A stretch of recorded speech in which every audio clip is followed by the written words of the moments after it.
8 minus 8 gives us 0. And again here we have 8 minus 8. So 0 times 0 is just 0. But this answer is not correct. Because according to the order of operations, which is PEMDAS, P stands for parentheses, E stands for exponent, M and D stands for multiplication and division, and A and S stands for addition and subtraction.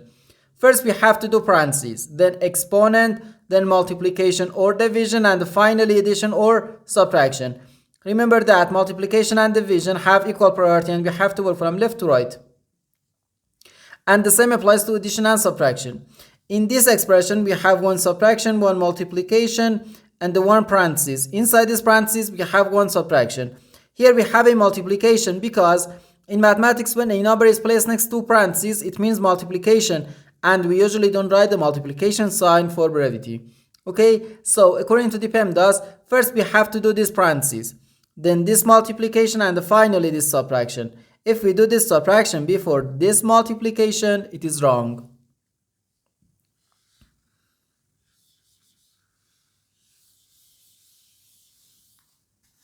So first we have to do this parentheses. Inside this parentheses we have 8 minus 8, which equals 0.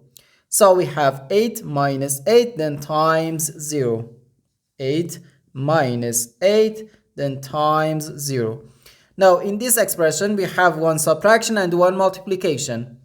According to the PEMDAS, multiplication has higher priority than subtraction because multiplication comes before subtraction. So here first we have to do this multiplication.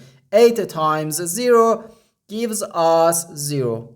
So we have 8 minus 0, which equals 8. And this is our final answer to this problem.